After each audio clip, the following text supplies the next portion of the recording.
सो finally money heist season 5 का trailer अब आ चुका है और हम फैंस के मन में कई सारे सवाल भी खड़े कर चुका है। तो उन्हीं सब सवालों का जवाब देने मैं आया हूँ ट्रेलर ब्रेकडाउन लेकर मनी हाइस्ट सीजन 5 के ट्रेलर का। तो बिना टाइम की वेस्ट करते हुए चलिए आज की वीडियो स्टार्ट करते हैं।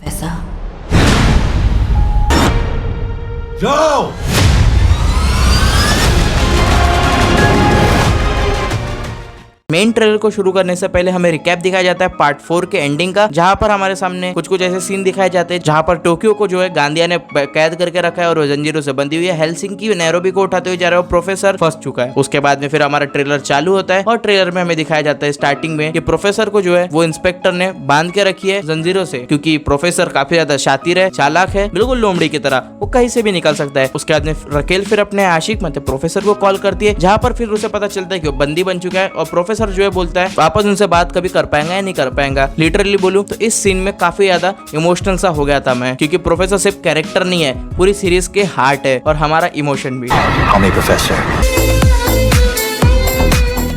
उसके बाद में फिर हमें तमाया दिखाया जाता है, जहां पर वो बोलता है कि हमें वो सब मिल चुके हैं। उसका मतलब वो हाइस्ट के सभी मेंबर्स की बात कर रहा था कि उन्हें उनकी एग्जैक्ट पोजीशन पता चल चुकी है और अब तमाया पूरी तैयारी में उन्हें तबाह करने के लिए। जिसके बाद फिर वो मिलिट्री को बुला लेता है, पूरी मिलिट्री जो है तैनात हो जाती है बैंक ऑफ स्पेन के बाहर। इवन जो बॉम्ब्स भी जो इन लोगों ने लगाए थे उसे भी वो लोग डिफ्यूज कर रहे हैं। और उसके बाद में फिर हमें पैरेलल दिखाया जाता है, जहां पर वो बोल रहा है कि उसे जो है अलविदा कह दो। मीन्स वो डेनवर को बोलता है आखिरी बार बाय कह दो, किसे, मोनिका को, जो कि उसकी वाइफ है। इस सीन से हमें ये पता चलता है कि काफी बड़ा वॉर जो है चालू होने वाला है और इसमें कोई भी किसी की भी गारंटी नहीं ले सकता कि कौन जिए या कौन मरे। उसके बाद में सीन आगे बढ़ता है और हमें दिखाया जाता है कि प्रोफेसर को जो है इंस्पेक्टर काफी ज्यादा टॉर्चर कर दिया है। टोक्यो की नरेशन में हमें दिखाया जाता है उसके पास में ना ही कोई अभी प्लान है, ना ही उसके पास में कोई होप। अब टोक्यो का प्लान ना होना बोलने से एक ही बात सामने निकल के आती है कि उनका जो है प्रोफेसर से पूरी तरीके से कॉन्टेक्ट टूट चुका है, जिसकी वजह से उन्हें अब आगे क्या करना है, क्या प्लानिंग है, जिसके बारे में अब उन्हें कुछ भी पता नहीं है। इसलिए अब जो है वो लोग अपने हिसाब से अगली चाल चलेंगे। इसके बाद में सभी कैरेक्टर्स का एक दूसरे के प्रति अटैचमेंट दिखाया जाता है और फिर हमें दिखाया जाता है कि गांधिया जो है अभी भी जिंदा है, लेकिन पूरी तरीके से वो टूट चुका है। और फिर उसके बाद में हमें रकेल का सीन दिखाया जाता है, जहां पर वो मोटिवेट कर रही है सभी गैंग मेंबर्स को और मेंबर्स भी जो है वो पूरी तरीके से तैयार हो रहे, गन, ग्रेनाइड सब कुछ लेकर, जहां पर वो पूरी तरीके से तैयार है अब डिफेंड करने के लिए। उसी के सीन में हम लोग देखते हैं कि रकेल, मोनिका, टोक्यो गन पकड़ के चल रहे और टोक्यो के बाजू में और कोई एक लेडी है जिसने मास्क पहनी है और मेरे हिसाब से वो हनाता रही होंगी और वो लोग जो है बाहर जाने की कोशिश कर रहे होंगे, क्योंकि जब भी पुलिस वालों से उन्हें भिड़ना होता है तो वो मास्क पहन लेते हैं। तो इसका सीधा सीधा अंदाजा यही है कि वो लोग मास्क पहन के बाहर जा रहे हैं। उसके बाद में फिर हमें मार्शली का सीन दिखाया जाता है, जहां पर वो हेलीकॉप्टर से बाहर निकल रहा है, मींस सेफली वो लैंड कर चुका है। और उसके बाद में सीन आगे बढ़ता है। सीन के बाद हमें दिखाया जाता है कि टोक्यो भी मास्क पहन रही है, रियो जो है काफी ज्यादा टेंस्ड है और पैरेलल जो है हेलसिंकी को समझा रहा है और सभी लोग जो है गले वाले मिल रहे हैं। और ये जो सीन जो दिखाया जा रहा है हमें वो काफी ज्यादा इमोशनली कनेक्ट कर रहा है इन सभी कैरेक्टर से, जो कि इन्हें लग रहा है कि ये शायद आखिरी बार एक दूसरे का फेस देखेंगे। तो उसके बाद में सीन आगे बढ़ता है, तमाया जो है बॉम्ब ब्लास्ट कराता है अंदर में। बाद में बोगातो जो है दो गन एक साथ चलाते हुए दिख रहा है और एक गैंग मेंबर जो है पूरे रूट को आग लगा रहा है, क्योंकि उस दिशा से शायद से मिलिट्री अंदर घुसने की कोशिश कर लेंगे, इसलिए वो पूरे एरिया को आग लगा रहा है ताकि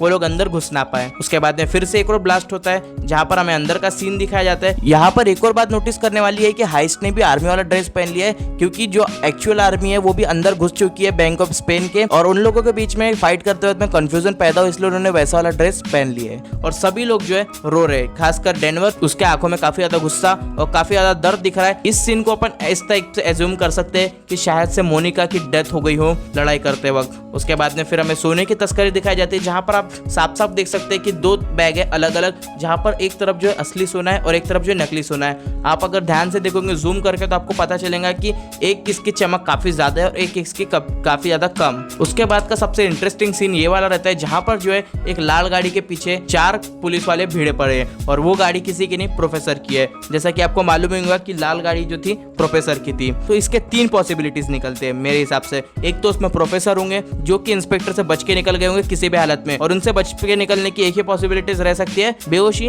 या फिर उनकी तबियत खराब हो गई होंगी इंस्पेक्टर की, क्योंकि वो प्रेग्नेंट रहते हैं और बता नहीं सकते कि वो कब बेहोश हो जाए या फिर कब उनका पेट का दर्द शुरू हो जाए। तो शायद से इस वजह से उस मौके का फायदा उठा के प्रोफेसर वहां से बाहर निकल गए हो, या फिर ऐसा भी हो सकता है कि इंस्पेक्टर के जो बेबी है वो बाहर निकलने की कगार पे होंगे, इसलिए इंस्पेक्टर को हॉस्पिटल ले जाने के लिए इमरजेंसी में दोनों उस गाड़ी पर होंगे, डिलीवरी करने का टाइम आ गया होगा इसलिए। या फिर तीसरी पॉसिबिलिटीज ये हो सकती है कि उसमें मार्शली होगा, लेकिन मार्शली के होने के ज्यादा चांसेस नहीं बता सकता मैं, 40% चांसेस बता सकता हूँ क्योंकि अभी तक वो पुलिस से इंट्रोड्यूस नहीं हुआ है। उसके बाद हमें टोक्यो का फ्लैशबैक सीन दिखाया जाता है जहां पर वो हमें मिगुल एंजी सिल्वेस्टर के साथ में दिखाई देती है जो कि कॉप का रोल करने वाले थे। उसके बाद हमें बर्लिन के फ्लैशबैक सीन दिखाया जाता है जहां पर जो है बर्लिन के साथ में हमें पैट्रिक दिखाया जा रहे हो सकता है कि बर्लिन जो है उन्हें अपने प्लान के बारे में बता रहे हो। उसके बाद फिर से हमें मार्शली का सीन दिखाया जाता है जहां पर वो बर्लिन की वाइफ के साथ में बैठ के शैंपेन पी रहा है। उसके बाद में फिर हमें सीन में एक लड़का दिखाया जाता है जिसके बारे में मैंने आपको थोड़ी देर पहले ही बताया, टोक्यो के साथ में जो हमें दिखाया जाता है माइगोलेंजर सेल्वेस्टन, और जिस तरह आपको ट्रेलर में दिखाया गया है कि वो टोक्यो का दोस्त है, वो उसके साथ में पहले घुल मिल चुका है, तो शायद वो हाइस्ट की मदद करने आया हो। और फिर एंडिंग के सीन में हमें गांधिया दिखाया जाता है जिसे स्मोक बम पट्टी के सहारे बांध के उसे आर्मी के सामने छोड़ दिया गया है, जहां पर जो है वो आर्मी को उलझाने के लिए उन लोगों ने उसके सामने छोड़ा होगा। इसकी ये पॉसिबिलिटीज निकल के आती है क्योंकि आर्मी जो है काफी फुर्ताई से अंदर बढ़ने की और रहती होंगी, और उस समय शायद से ये ऑर्डर प्रोफेसर या फिर टोक्यो में से कोई देते होंगे कि इसे जाके बाहर छोड़ दो, इसकी वजह से वो लोग उलझ जाएंगे। तो इस तरीके से कुछ इसके ट्रेलर को दिखाया गया हमारे सामने। सबसे पहले तो इसके ट्रेलर में बहुत बड़े ऐसे कोई पॉइंट्स हमारे सामने शोकेस नहीं किए गए हैं, ट्रेलर को जो है काफी ज्यादा हिडन रखा गया है,